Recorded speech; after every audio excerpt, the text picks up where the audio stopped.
How you doing, baseball fans? The Astros tied the World Series last night. We are now even at 1 apiece. We're going to talk about Game 2. We're going to preview Game 3. And we have some news to talk about. We got Brandon Nimmo, Rafael Devers, Nolan Arenado, the Oakland A's.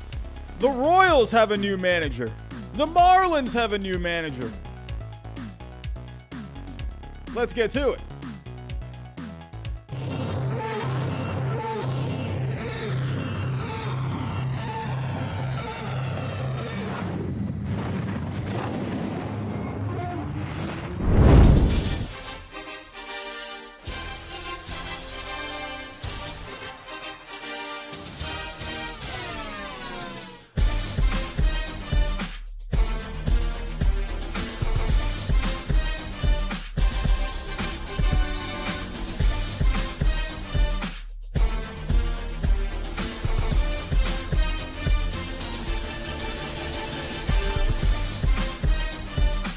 And how are we doing, baseball fans? Wow, that is the wrong button. Good evening, baseball fans. How you doing? Hello. We got a few familiar faces in the chat. What is going on, everyone? Reed Nolan is here.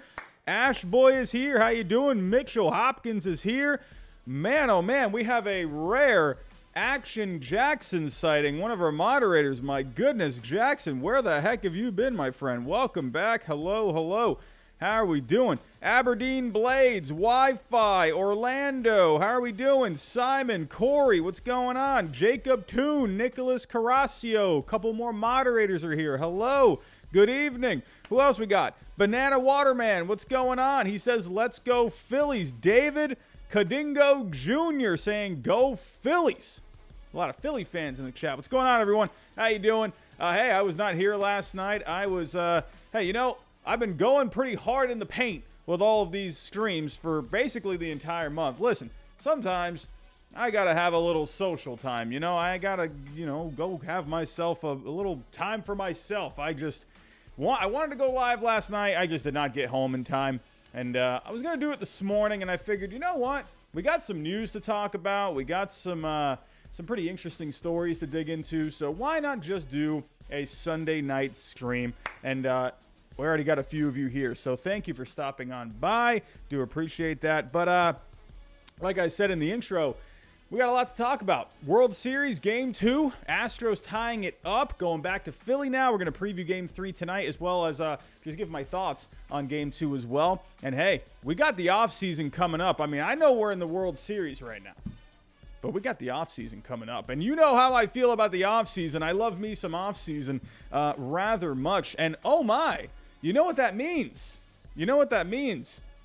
I got some free agent predictions to come up with. I'm amazing at predictions. What can I say? I'm just kidding. That's sarcasm. So, I got to keep the ball rolling here. I got to, take my licks with my bad predictions in the playoffs and see if I can make up for it with my free agent predictions. It's always a fun video to make every offseason. So, that'll be a fun one. Look out for that. Probably in the next, what's the date today? The 30th?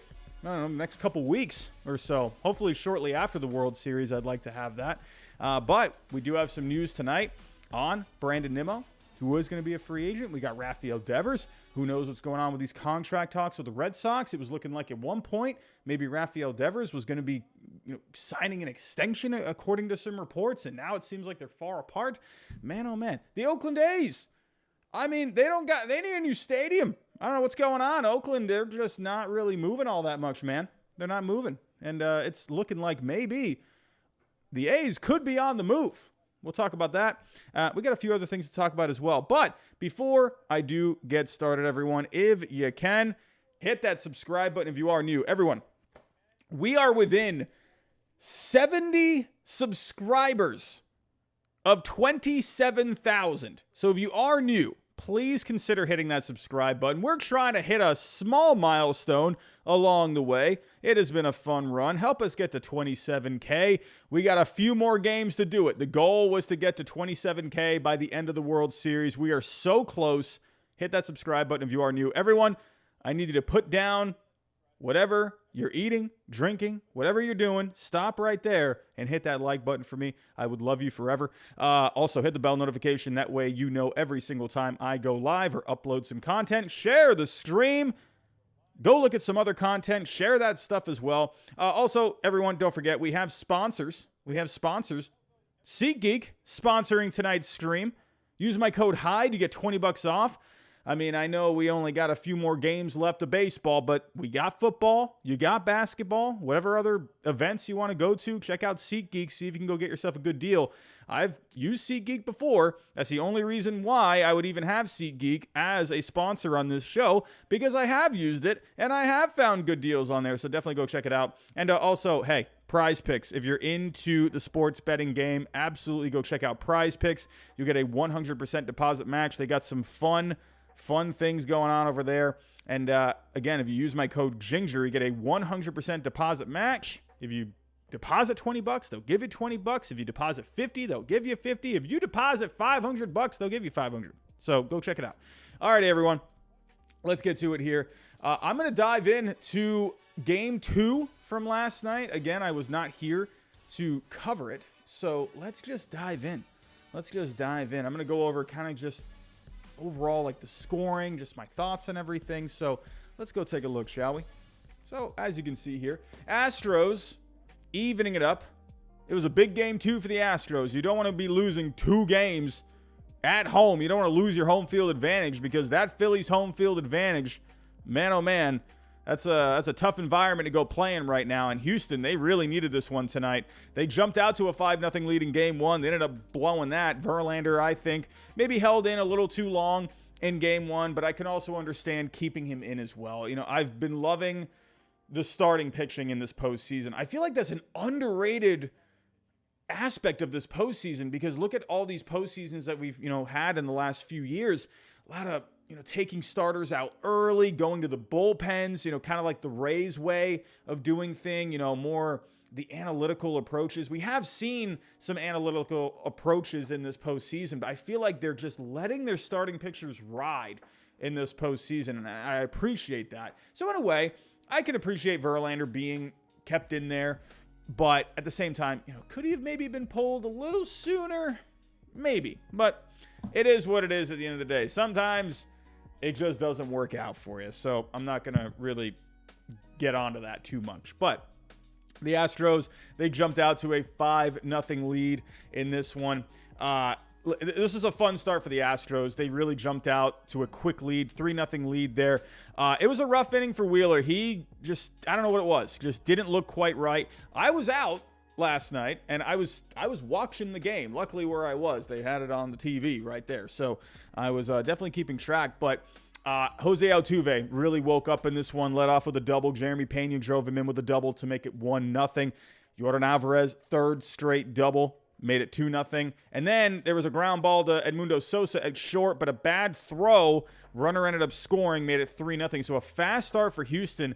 It felt like they really wanted that. They really were aggressive on Wheeler. And I'm going to get into Wheeler here in just a little bit. There is some thoughts I have on Zach Wheeler.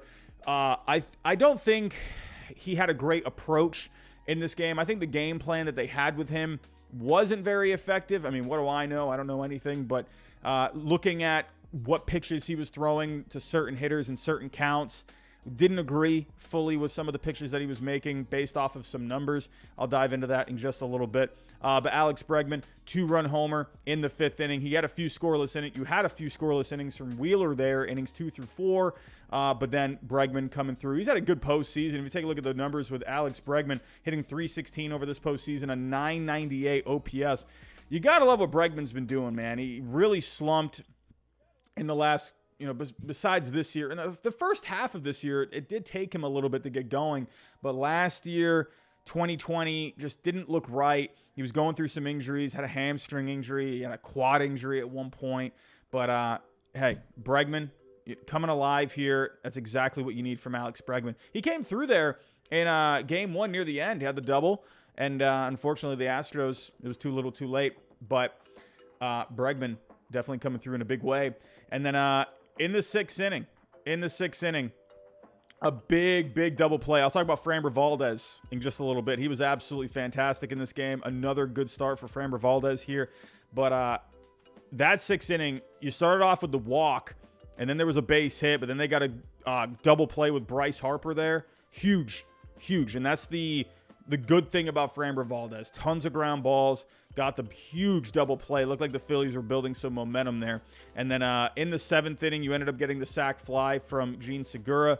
Overall, taking a look at the box score, Framber Valdez, 6 1/3, 4 hits, gave up the run, had 9 strikeouts in this one. This guy was cruising. I think he had 7 strikeouts through 4 innings. I think he had 8 through 5. He was striking out guys left and right in the beginning of this one. They just could not pick him up. Why? The curveball is just electric with him. Curveballs just going in and out, up and down in the zone. They just could not pick this guy up. He was extremely good in this one. Now, you could say where Verlander was left in maybe a little too long, you could make that argument. Framber Valdez, Dusty Baker stuck with him. And in the end, it ended up paying off. Framber Valdez, I think, is more of a guy you can stick to because he can get those ground balls. Where Verlander, more of a power kind of a pitcher. I think if you can stick with a guy that's getting you ground balls, I think you can lean on him a little bit more because he can get out of jams a little easier, especially the double play in the 6th inning. The 8th inning was really eventful. A big inning in the 8th. It felt like almost a different game at that point. All of a sudden, the Phillies were just starting to build some momentum. Kyle Schwarber, holy cow. This dude just hits bombs. I just made a video, or I made a post on the community tab on my channel. And it was about a video that I made last offseason about why the Phillies should sign Kyle Schwarber. If you haven't seen that video, go check it out. But I pointed out that Schwarber was just a perfect addition for the Phillies. He hadn't signed with anyone yet, and I was making the argument the Phillies should go after him. But he has just been such a presence on this team. Man, he's just... I love watching him hit. The balls that come off the bat with him, they're just insane.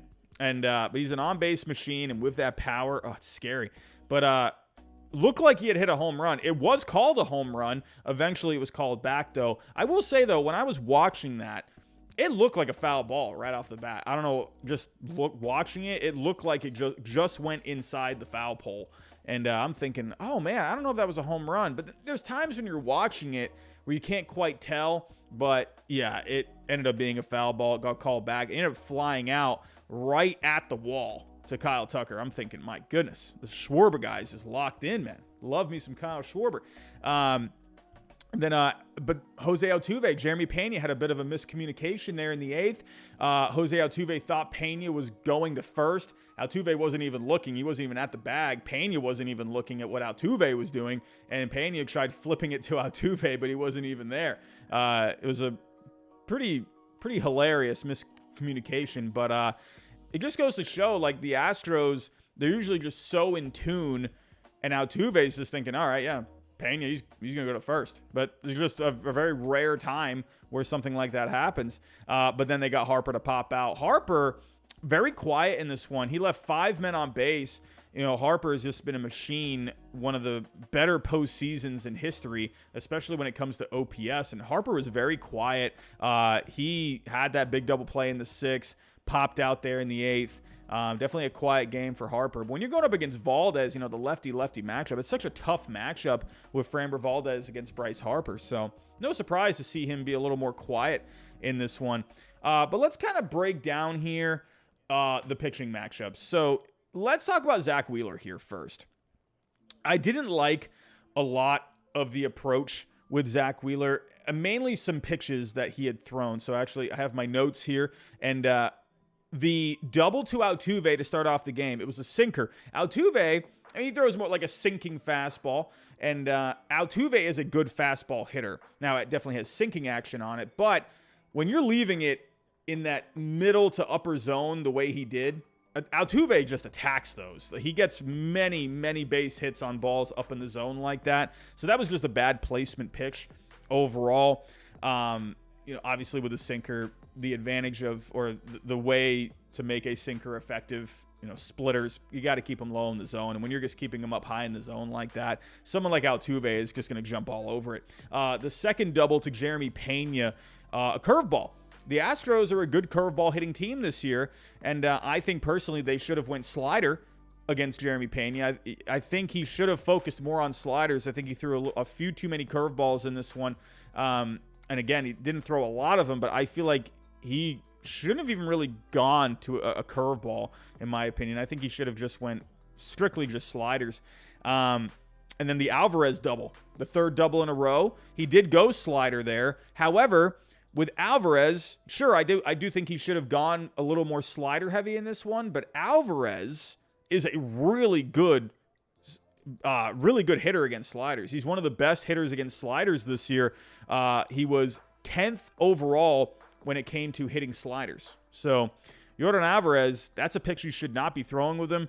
Should have went curveball. However, though, Alvarez is just that good. So I wouldn't have gone slider in that situation. The home run to Bregman, 5th overall against sliders. He threw a slider to Bregman and he hit it out. Bregman is even better than Alvarez at hitting sliders this year. So again, 5th overall against sliders in Major League Baseball this year, Alex Bregman. You can't be using that pitch against him. I don't know. Just some questionable pitches from Zach Wheeler in this one. I think he could have had a better game overall. I just felt like, the stuff, everything was looking fine. Velocity didn't seem to be affected at all. Everything was looking okay. The spin rates were looking okay. I just don't think they approached this one very well. Now, with Framber Valdez, my goodness, this guy was just out of his mind. And he did exactly what he needed to do against this Phillies team. Threw a lot of sinkers. The Phillies, they were kind of middle of the road when it came to the amount of ground balls that they hit this year, but that's more than enough. If you tend to hit more ground balls, or at least you do at least a healthy amount of ground balls, someone like Framber Valdez is just going to take complete advantage of that. So definitely took advantage of the Phillies there. He threw a ton of curveballs. Definitely the right approach. Philly did not do very well against curveballs in the second half. When I look at Philly, I look at more of them as a second half team. The first half was just kind of a weird first half. They changed managers and everything, so they definitely changed some approaches there. So the Phillies in the second half, they were definitely a much better hitting team, but against curveballs, they weren't all that great. And at the end of the day, when Valdez is just mixing and matching, those two pitches, and he's just moving in and around and out of the zone, in the zone, he's going to be hard to pick up, man. And they have, a couple of their key hitters are lefty bats, Harper and Schwarber. That matchup there, that's a tough matchup. So Framber Valdez, a huge start for him, and he gave exactly what the Astros needed. So let's move on to Game 3 here. Taking a look, we got Lance McCullers Jr., we got Noah Syndergaard. To me, this is easy advantage for the Astros, in my opinion. I understand you're going home to Philly. The Astros don't care. They don't care if they're going to Philly. The one team, I understand Philly, they're going to be loud. I get it. They're going to be on their feet. They're going to be going crazy. The Astros don't care. They have heard all the noise. They've heard all the boos. They are probably the most resilient team against any kind of booing at this point. It's like for them, it's just they've just blocked it out at this point. Philly is going to be very loud. I don't see the Astros having a problem. They're just going to go in there. They're going to play their game. But Lance McCullers Jr. has an edge against Noah Syndergaard. But it's not a slam dunk by any means. Lance McCullers Jr., he definitely has to have the right approach. He has to throw a lot of sinkers. He definitely leans on the sinker a lot. He has to go the approach of Framber Valdez. Has to use a lot of sinkers in this one. Again, like if you take a look here. Oh, crap, I clicked out of it. But with Framber Valdez, he threw 43% sinkers. I think Lance McCullers Jr., he's got to get the ground balls, keep him away from Harper, keep him away from Schwarber. It is obviously a different angle that it's coming in from at that point. But he's just got to stay away from those guys, try and get a lot of ground balls. The problem with Lance McCullers Jr., he does throw a lot of sliders, and I've mentioned the Phillies, they're a good slider hitting team, except for Alec Boehm, not very much, but Lance McCullers Jr., I think he needs to go more curveball in this one. We just talked about that with Framber Valdez. I think he needs to go in there and just pitch a game like Framber Valdez did, except from the right side. That's, I think, the key for Lance McCullers Jr. Just go and pitch like Framber Valdez did. Obviously you got to do some different things, but I definitely think he has to have a game plan going into this one. Syndergaard, honestly, I think the big key for him, in the second half with Philly this year, he had a 3.66 FIP. So, sure, I definitely think the edge goes to McCullers Jr. here, but I don't think Syndergaard is a complete pushover by any means. I think the key for him, he's just got to keep his sinker down. He's got to go with some sliders. Syndergaard, I think he can give you a decent outing, but how far can he go into this with how just patient this Astros team is? Are they going to really go the aggressive route? Are they going to take more of a patient approach with a Noah Syndergaard? We'll have to wait and see how the Astros approach it. I do like the Astros in this one, despite Philly being at home.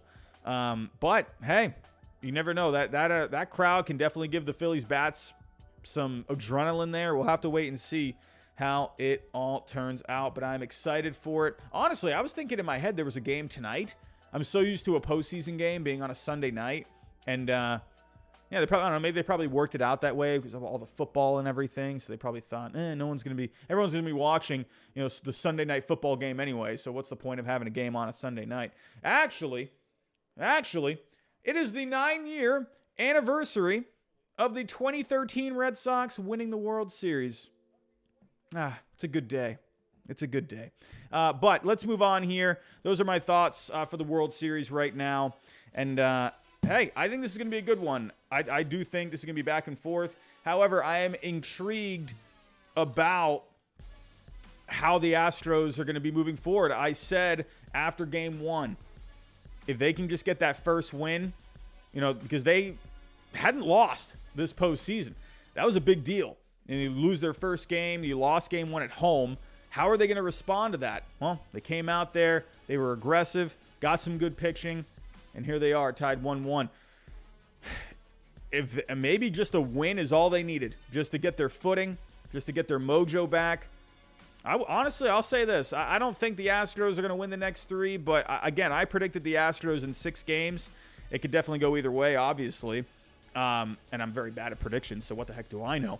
But, hey, the Astros, they're that good, man, and they can – I think if there is a team that can go into Philly and go win 3 straight, I think the Astros could do it, honestly. I do expect the Phillies to win 1 or 2, at least 1 in Philly, so we'll see how it goes. But let's get to some news here, shall we? Let's get to some news. Hey, we got some off-season news here. We're still a few days away here, but we got some rumors right off the bat. Man, oh man, how about a little Brandon Nimmo, huh? And how about the Colorado Rockies looking to pursue Brandon Nimmo? Oh my, I love it. I think Brandon Nimmo is one of the more underrated free agents this postseason. This guy had a really good year. If you go take a look at the numbers here, overall, don't forget, he had been battling some health issues in 2021, played 151 here in 22, and just overall, a great season for him. We all know Brandon Nimmo as an on-base machine. This year hit 274, a 367 on base. That was lower than what it was in 21 over those 92 games, but 433 slugging, a 134 WRC plus, played some pretty decent defense out there. I'm not surprised to see the Rockies looking at Brandon Nimmo here. So according to Patrick Saunders of the Denver Post, Brandon Nimmo is on the Rockies' preliminary wish list heading into the offseason. Given how the Rockies somewhat unexpectedly splurged on Chris Bryant last winter, they shouldn't be ruled out of making another splashy move. Now, when it comes to offense, the Rockies, I feel like they can always have a decent chance at getting someone. Brandon Nimmo, hometown is in Cheyenne, Wyoming, not too far away from Colorado, but it'll be interesting. When you're looking at the Rockies lineup here, Chris Bryant definitely had some injuries this year, a lost season for him. When he did play, it was actually pretty good. CJ Cron was pretty much the main guy the Crone zone was on fire. But Ryan McMahon had himself a decent season. Daza was okay, but Daza's not really a heavy hitter. He's more of a on-base contact hitter kind of a guy. Brendan Rodgers, I think, took a step forward this year. Looked a lot better than he had in the last couple of years. But they need another bat in this lineup. It needs some kind of extension in it. With the Rockies, if you have Brandon Nimmo there, I definitely think this is a guy that can really help set the table. You can move Chris Bryant down in the order. Maybe put Chris Bryant at number 2 or number 3 in the lineup and then just have Nimmo lead off. I think that could end up being a pretty nice addition for the Rockies. In the end, I do think they need some starting pitching when we're looking at the Rockies. German Marquez, he did look better in the second half. You have Kyle Freeland there, but it's this rotation. It's definitely, there's a lot to be desired with this rotation. They need to go out and go get someone. If I were to take a look here at the 2023 free agents, I mean, again, it's always going to be hard to get a pitcher to go there. They're not going to get any of the top starting pitchers. Maybe they could land a relief pitcher possibly, but I don't know. I don't think they're going to get any of these top guys, but could you maybe get some of these, more middle of the road kind of guys, maybe like a Jameson Tyone? Could you get someone like him? Maybe, he's just got so much stuff going on there. Again, with the Rockies, at Coors Field, one pitch that has been proven to be effective is a slider. With just how, the atmosphere is in Colorado there, curveballs are just going to hang.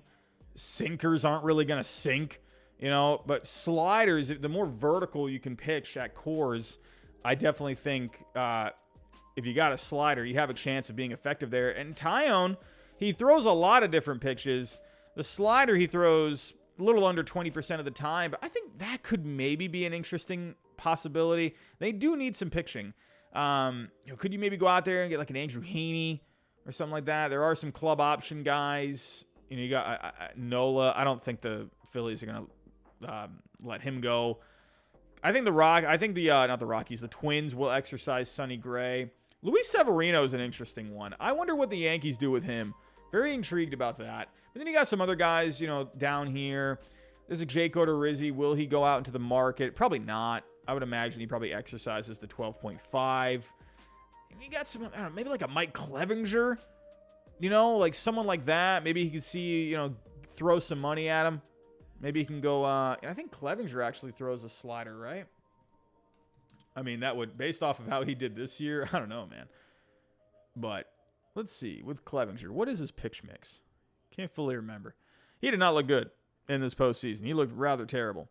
But, man, I remember when they made that trade for Clevinger. It was just, man, it was like just such a barn burner of a deal. It was like everyone just exploded over it. And look how that ended up. But he does throw a lot of sliders. So 20% of the time he'll throw his sliders. So that's definitely his out pitch. So I definitely think they could maybe make some moves pitching-wise. We'll have to wait and see. But I definitely think that's the way they need to go. But I think Brandon Nimmo would be a really nice addition for the Colorado Rockies. They do need a bat. I think they need a guy that's just going to help set them up in the order. I think it'd be a great addition for them. So let's move on here. Let's dive into my Red Sox a little bit, huh? Let's dive into my Red Sox. Let's talk about Rafael Devers, shall we? Well, we had some reports that maybe Rafael Devers and the Red Sox were maybe closing in on an extension. We had some reports out there. So let's go take a look here. This was actually, there was a tweet from Jansen Pujols.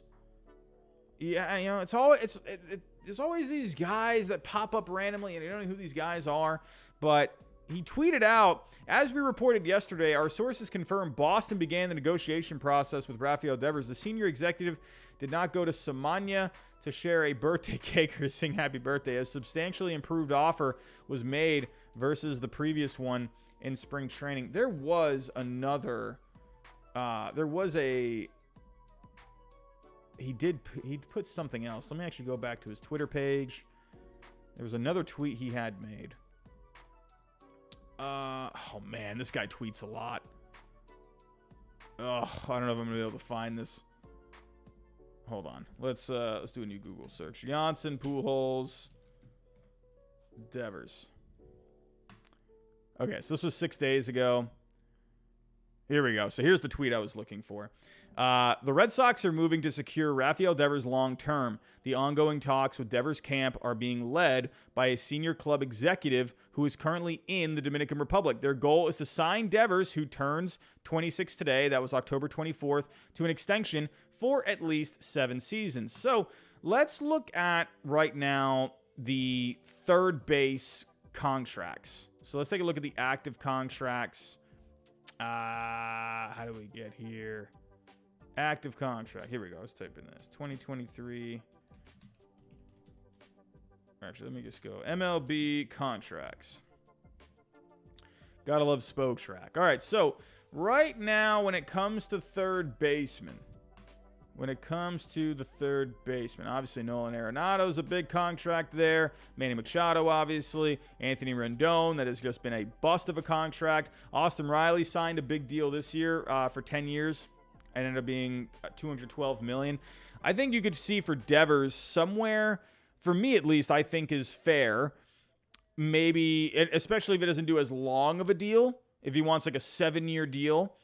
Austin Riley is making 21.2 on average per year, 21.2 million.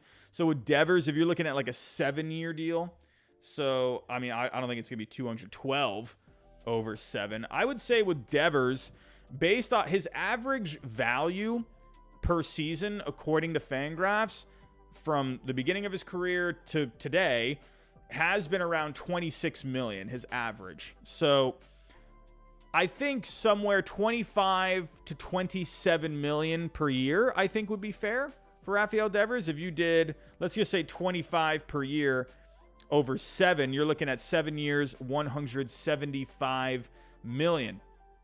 Now, according to this report here, it is looking like there is a large gap between the Red Sox and Devers.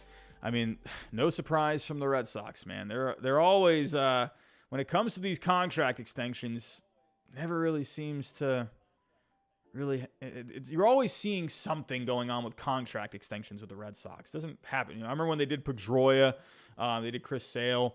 Obviously, those extensions didn't really work out very much.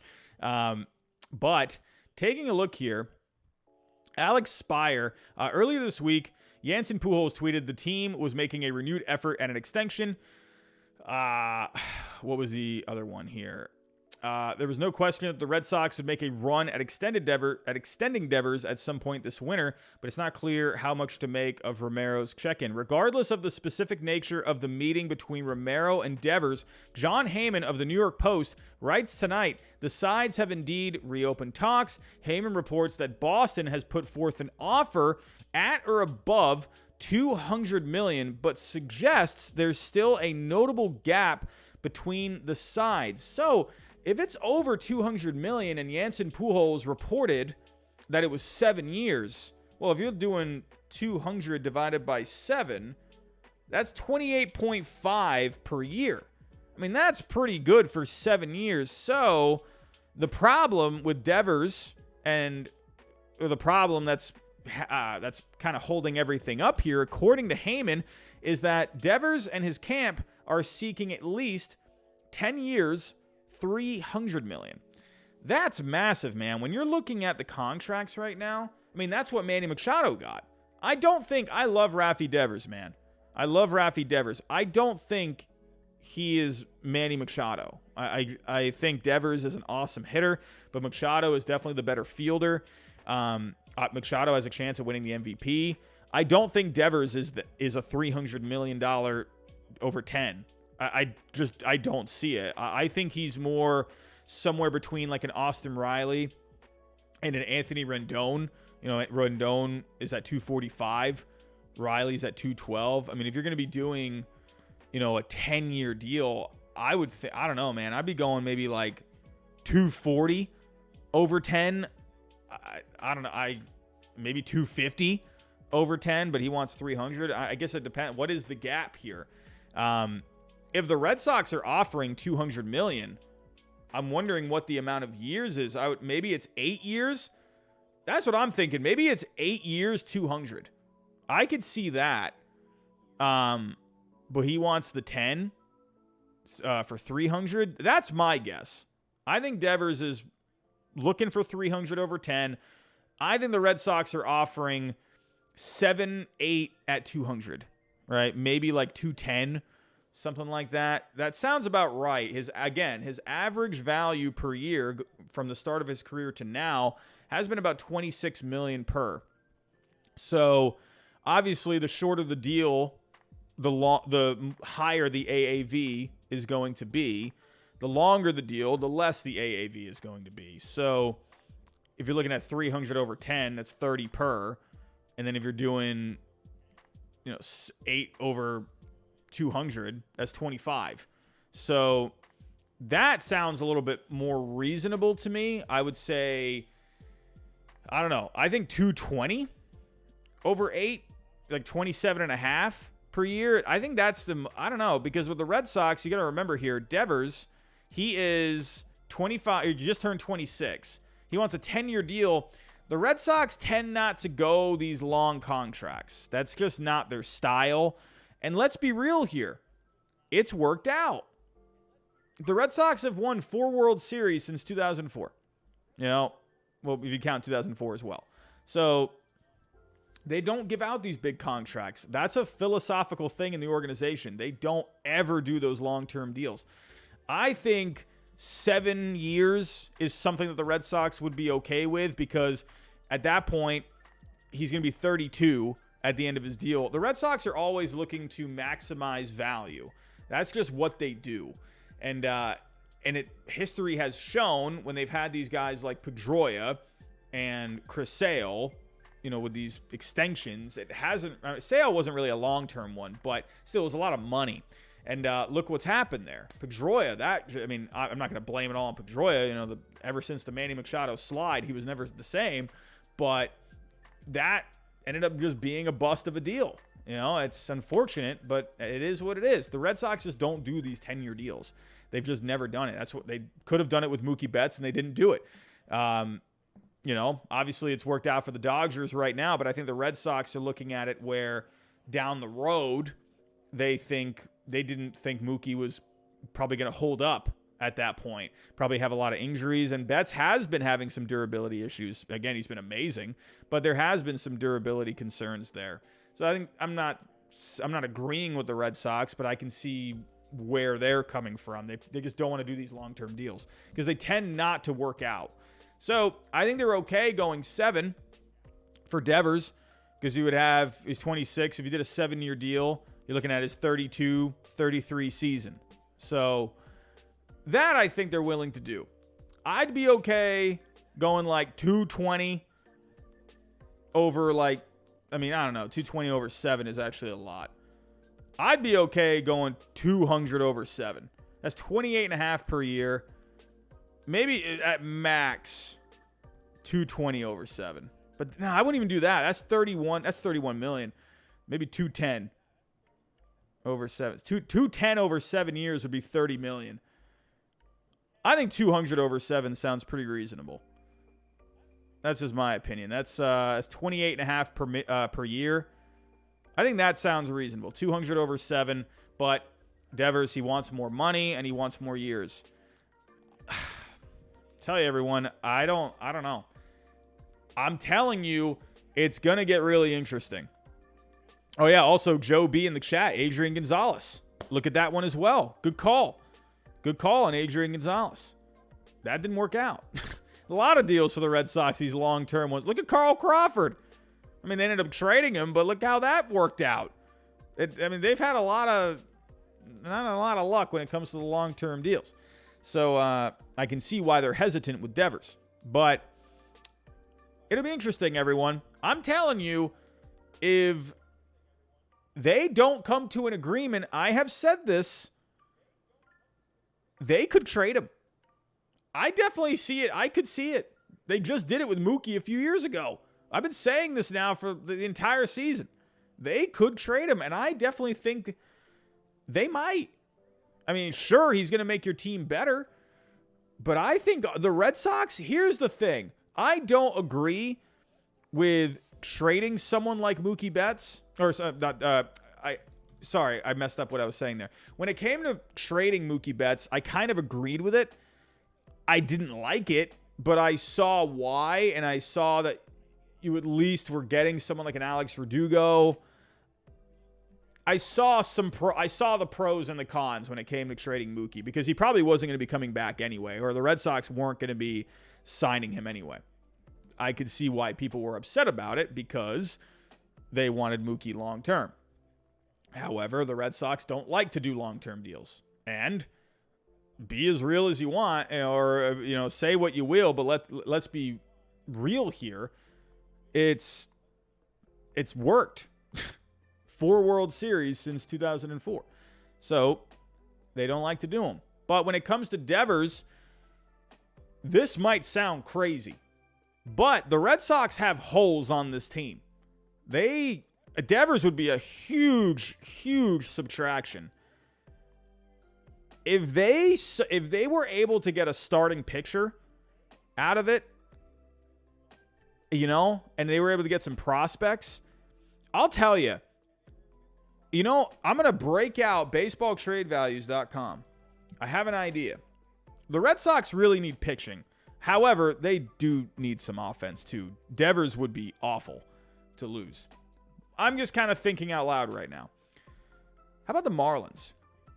Now, I don't think the Marlins are going to be willing to spend some big money. Or maybe they could. Maybe they could. Maybe I don't know. Maybe they think, all right, maybe we need some offense. Let's sign Devers up here. Let's see. Could the Red Sox and maybe the Marlins put together some kind of a deal? Because there's one guy that comes to mind. That's Pablo Lopez. The Red Sox could use a pitcher. Now, with Pablo Lopez, funny enough, Pablo Lopez actually has more value right now than Rafael Devers. That's kind of interesting, honestly, when it comes to Pablo Lopez. He is a free agent. I believe he's a free agent after next year. However, when it comes to pitching, it's obviously he's going to have pitchers are just more valuable. Oh, no, he's a free agent after 24. So Pablo Lopez has 2 more years. Sorry. I wonder, maybe the Red Sox could do some kind of a deal with the Marlins. Probably not, because they're, I don't know, the way they've done money, they're probably not going to be spending big bucks. It's interesting. Joe Girardi Hater, what's going on, my friend? Ooh, this is interesting. Devers for Abel, Reese, and lower prospects. I mean, could you imagine? Hey, Dave Dombrowski. Dave Dombrowski would have signed Rafael Devers to an extension. Let's look at the Phillies. Hey, I'm just saying here, maybe you got something.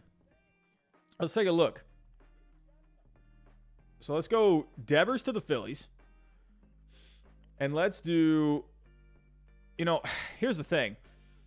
If you did Abel has $28 million worth of value, while Devers has 28.5.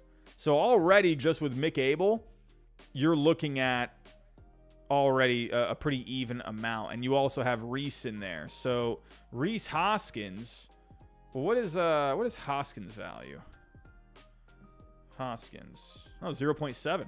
Now the problem with Reese Hoskins, I don't think the Red Sox would want a first baseman, because you're going to have Casas there. So I don't see that. However, I don't know. Let me actually see. What is, I don't know. Could you do Alec Boehm? Do a swap of Alec Boehm and Rafael Devers? Let's take out Abel. I don't know. The thing with the Phillies is they don't have a lot of depth when it comes to the farm. But you got someone like Carl Crawford's son, who just got drafted. You got someone like a McGarry. I mean, this could be interesting. Phillies top prospects. So McGarry, as of right now, I think he is a top 5.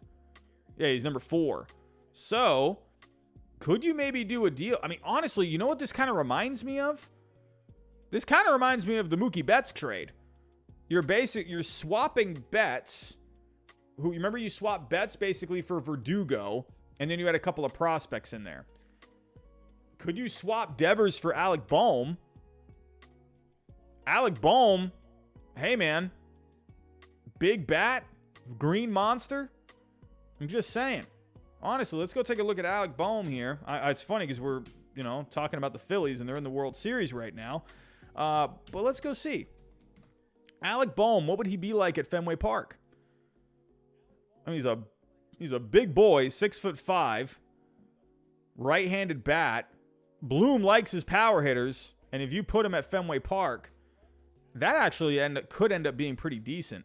So if you go to Baseball Savant, they have the Illustrator, and you can see how a certain player would do at a certain park. Well, Baseball Savant is freezing on me right now, but here we go. So, Baseball Savant, we have a live show right now, and you're killing me. Come on. All right, so if you go to the charts, you can go to the spray chart, and then you can do Fenway Park. So, as you can see here with me on YouTube, you can see where all of his balls were hit this year.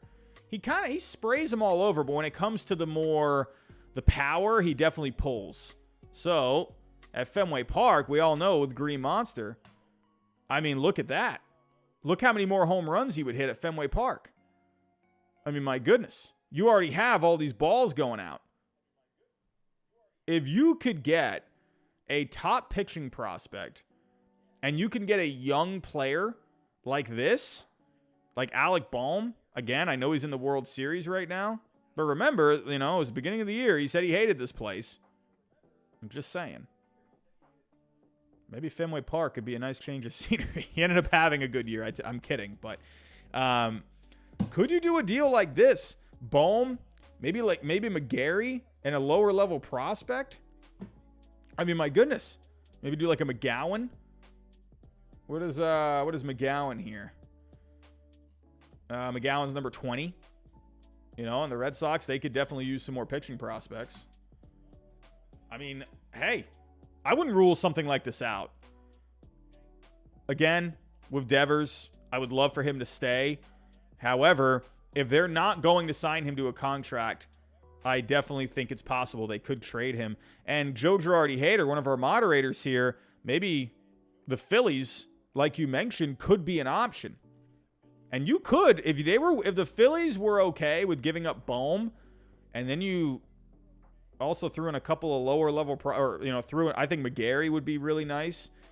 I think it could be interesting. I definitely think there could be a possibility there. My goodness, could you imagine Rafael Devers in the Phillies lineup? I mean, let's just look at that really quick. Go to the Phillies. Imagine if Rafael Devers was in the Phillies lineup right now.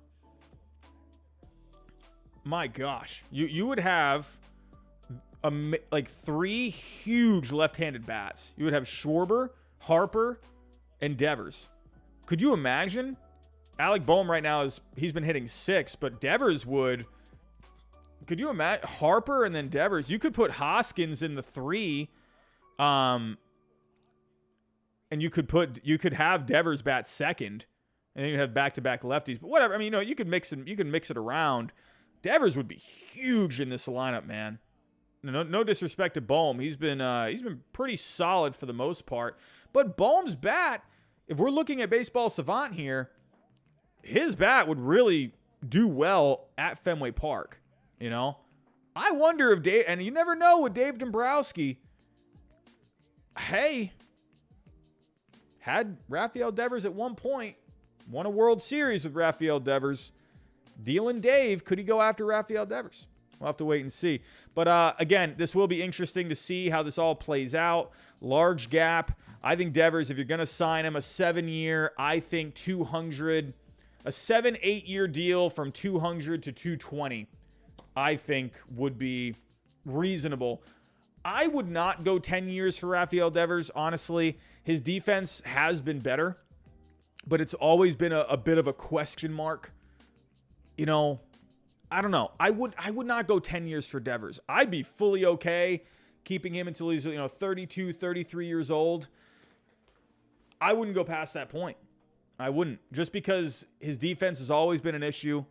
It's never been the best, but the bat is amazing. I would love that bat for another 7 more years. However, if you're the Red Sox and you're not going to sign him, I think it would be wise to see if you can bring in some young players, just like you did with Verdugo. You brought in Connor Wong. You brought in Jeter Downs as well.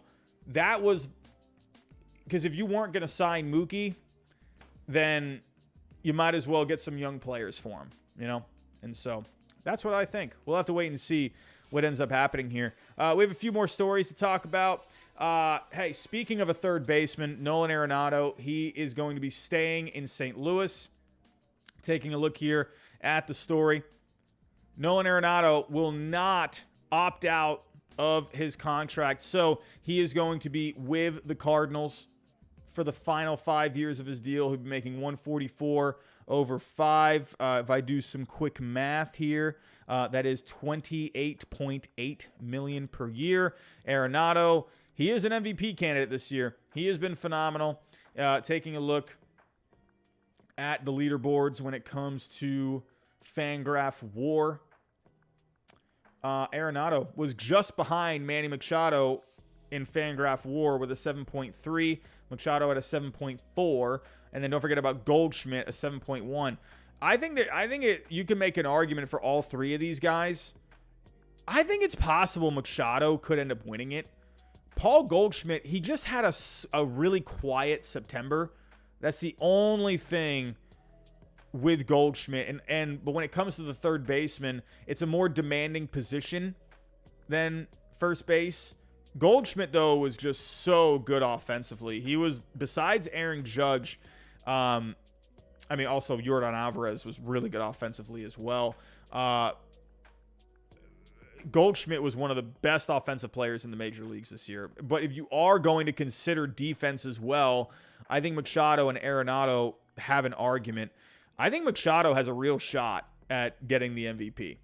So we'll have to wait and see. But Arenado, no brainer. He's a St. Louis Cardinal. When he went to the Cardinals, it just looked right. The Cardinals jersey just looks perfect on the guy.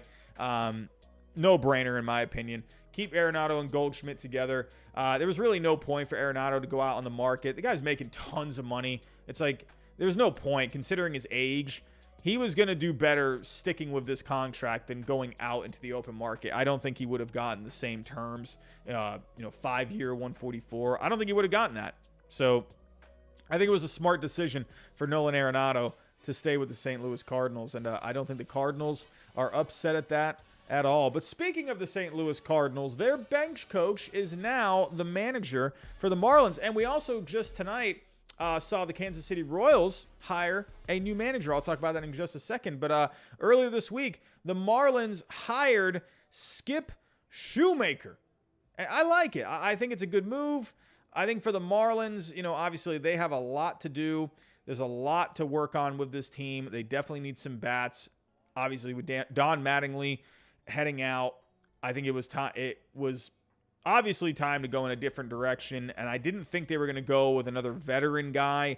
To me, Schumaker makes a lot of sense because he was just recently playing. It's a younger team with the Marlins, and I think, especially with a guy that was just playing, Don Mattingly, he was a calming presence. He was the veteran guy. I just think Mattingly wasn't really the guy anymore for the Marlins. I'm not taking anything away from him. It just didn't seem like a good fit anymore. I think for where they were a really young team. And I think for someone like Mattingly, I think it was the right fit, the last couple of years. But now the Marlins, they're trying to transition into a winning team. And with Mattingly, I think they needed to just go in a bit of a different direction, especially with how bad the offense was. Schumaker, this is a guy, like I said, was playing not too long ago. He's only 43 years old, for a manager. I say only, but that is pretty young for a manager. played from in 2005 to 2015. Again, not too long ago. He was the bench coach for the Cardinals. He had been with the Dodgers and the Reds as well. He actually had a minor league deal with the Padres in 2016, but then he announced his retirement. I think Schumaker could end up being a really decent manager for the Marlins. I just think overall, with where he is, age-wise, I think it ends up being a good fit. But at the end of the day, the Marlins are going to need to make some moves. They're going to need to go out there and keep spending some money. You brought in Soler, you brought in Garcia, you brought in Stallings as well last offseason. You also brought in Joey Wendell. The Marlins, they have some guys here. And also, Jazz Chisholm, fun player, had a .535 slugging last year. He did have some injuries, but that's an exciting player. Also, someone like Brian De La Cruz, look out for him. This guy, 13 homers last year, just about to turn 26. Someone like a Jesus Sanchez has some potential. There's going to be a bit of a battle there for center field. Brian De La Cruz played better down the stretch for the Marlins, but Jesus Sanchez has more projection to him, so it'll be interesting to see how that plays out. But the Marlins, they need to go out there. They need to keep spending some money. Obviously, a lot of young pitching here. I don't think they really need to focus so much on pitching. What will they do with Pablo Lopez? You could trade Pablo Lopez and try and get another bat. I definitely think that's possible. But the Marlins, they're sure you can hire Schumaker, but they're going to need to add some pieces to this team. A bullpen piece, I think, obviously would be very helpful. They did not have a great bullpen this year. We'll have to wait and see. We have another super chat coming in. Renz is rad. How you doing, my friend? No way Machado is getting MVP considering he got snubbed out of the Gold Glove. That's a good point. That's a good point. At least in my opinion, I think Machado should be an MVP candidate. So my guess is probably Goldschmidt will end up winning it because he was just so good offensively. But I think Machado will get some votes. But we'll have to wait and see. All right, moving on here. Actually, hold on a second. Let's just talk about the recent story that just broke tonight, and that's the Royals hiring Matt Quatrero, the Rays bench coach. This guy has been in the running for manager positions now for the last few years. Not surprised at all to see him get this position. I think it's actually a perfect fit. Being with the Rays, obviously went to a World Series a couple of years ago in 2020. They've been to the playoffs. This guy knows how to win. All right. He has seen the winning from the bench. He has been that guy, and he's been around in the game of baseball now for a long time. He had interviews with other teams in the last few years, the Marlins, the Mets. Remember the Mets last offseason? They had Quatrero as a finalist, and he was a finalist for a lot of positions. Unfortunately, he just never got anything, but he had interviews with the Marlins, the Mets, the A's, the Pirates, the Tigers, the Giants. But in the end, he ends up going to the Royals. Kansas City, man, they've just not really had any success. They've signed players. They've made trades. They've just not had anything going. But I think Quatrero, seeing how Kevin Cash operated, obviously the Rays are a small market team. They have to do things differently. And I think for the Royals, you're a small market team as well. I think they needed a guy like this, someone that can think outside the box. And he has seen one of the best do that in Kevin Cash. Has that led to a World Series championship? No, but the fact that the Rays got to a World Series in 2020, I know it was, kind of a weird year, but hey, they were there, Hey, if you don't take out Snell in that game, who knows if the Rays maybe could have won it. Who knows? But I think Quatrero is a great fit for the Kansas City Royals. We've always known with the Kansas City Royals, when they were winning those championships, they did it differently. They just did it they didn't have like superstar players. They just had these gritty players. They just did a lot of things outside the box. Go watch the Foolish Baseball video that he did called Royal Ball. Really good. Really good. Go take a watch. I definitely think if you have not seen that, go look at that. They just did things differently. They had a lot of speed on that team. They were defensively a very good team. They had good pitching. And I think for Quatrero, I think that's where the Royals need to be. If they want to be successful, they just have to do things differently. So I think it's a perfect move. I think it's a perfect fit, and I love it. So good for Matt Quatrero getting that position. Speaking of small market teams, David Stearns stepping down as the president of baseball operations with the Milwaukee Brewers. And this is really interesting because there were rumors last year that the Mets wanted to bring in David Stearns, and the Brewers said, no, we're not doing that. And here's David Stearns stepping down.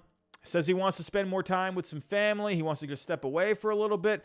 But this has all the makings of him going to the Mets. The Mets now have an opening. They need a president of baseball operations. Sandy Alderson wants to step into more of like a president role with the team. David Stearns, I'm not going to be surprised at all if he ends up being with the Mets.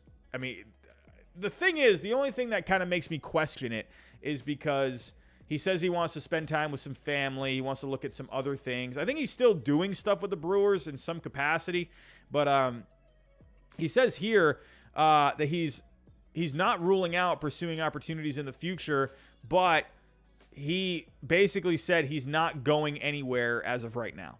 So, I don't know. Things change. Money talks, especially with the Mets. Money talks. I think if they make a phone call, they say, hey, David, we want you, man. We want you. You just stepped down. We're going to give you this check. You're not going to turn that down because it's a lot of money. We want you. Come on over to Queens. And, Stearns, he's had connections with the Mets in the past.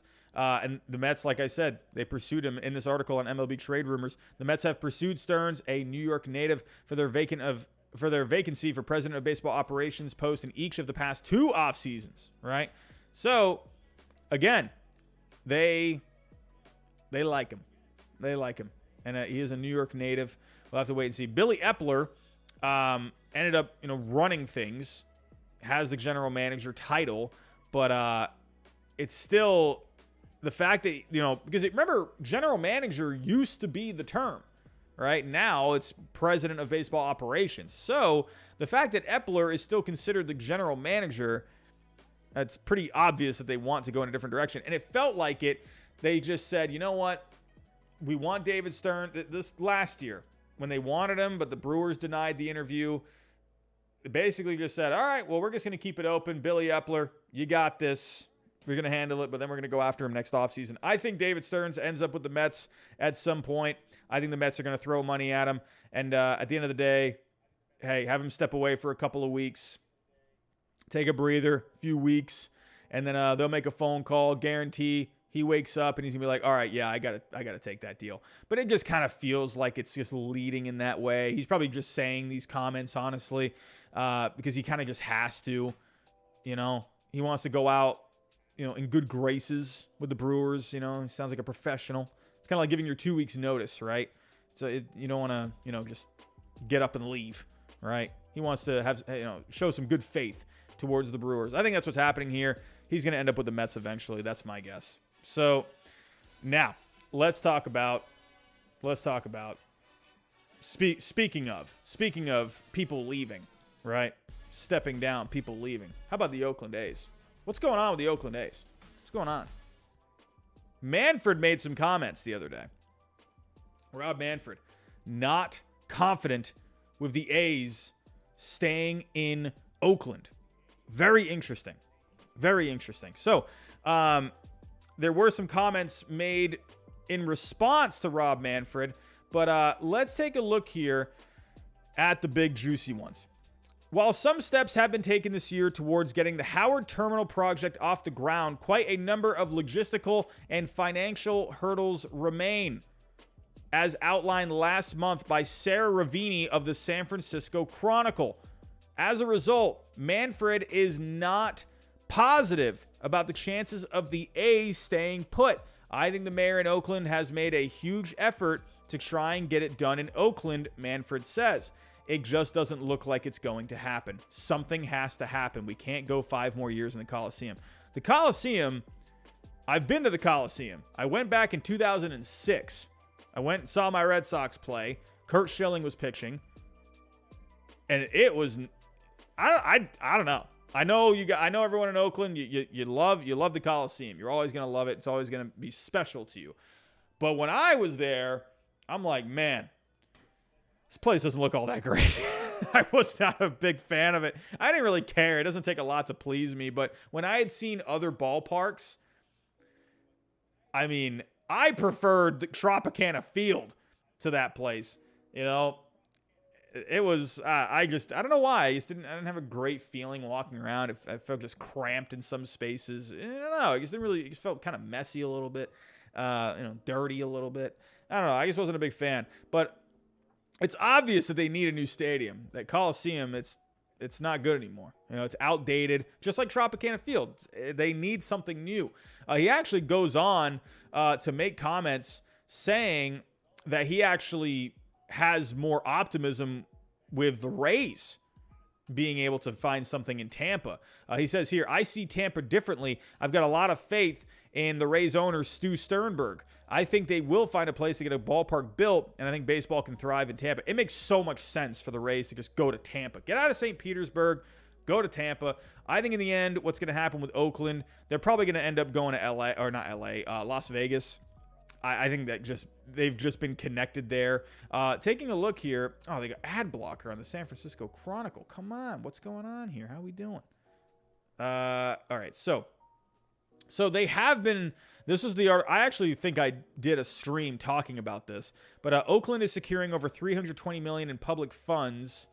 Oh, I got to be a subscriber to the San Francisco Chronicle. Man, come on. Well, anyway, they had been getting some public support. They had been looking optimistic. However, there were some things just logistically where it just wasn't looking very optimistic, right? There were just a lot of holdups. There were some positive reports thinking, okay, well, maybe they can actually get this done. But the fact that it's still ongoing and they're just not able to come to an agreement on anything, I don't know. I just think, I don't know. And if Rob Manfred here is saying I'm not positive, I don't know, man. Is that him just trying to push them to get something done? But there is issues logistically, just like kind of the environment around in where they want to build the stadium. Just obviously with Howard Terminal, they want to just make it a good location, and there's definitely some holdups there. There's some holdups. I can't remember all the details, but the fact that they don't have this done by now, I don't know, man. I think they're gonna end up moving. It just seems like it, unless maybe they come up with some kind of a miracle solution here. I don't know what's going on. But everyone, that's all I got for tonight. That's all I got from tonight. Alex510 says we need to stay in Oakland. We need to stay in Oakland. I will say, if they do end up moving to Las Vegas, that's a big baseball town. They like their baseball there. They got minor league baseball there, and that place is always selling tickets. That's one of the better minor league stadiums to go to. I think it's their AA or AAA team. I can't fully remember. But that place sells tickets, man. I think Las Vegas would thrive with a baseball team. It's close to California, so but it would be sad. It would be sad for the people of Oakland, man. It would be sad. But everyone, I'm going to get out of here. That's all I got for tonight. We talked some World Series tonight. We talked Rafael Devers. We talked about Nolan Arenado. We talked about some new managers, Matt Quatrero, Skip Schumaker. What else did we talk about here? We talked about a few things. The Rockies, Brandon Nimmo, could he end up going to Colorado? We'll have to wait and see. But everyone, Game 3, World Series tomorrow night. I'll probably do a post-game tomorrow night. Not doing anything socially tomorrow, so I will most likely be here. On your way out, everyone, if you can. If you are new, hit that subscribe button for me. Help us get to 27,000. Everyone on your way out, please hit that like button. I will love you forever. Hit the bell notification. Share the stream. And go have yourself a good night, everyone. And as always, I'll talk to you next time.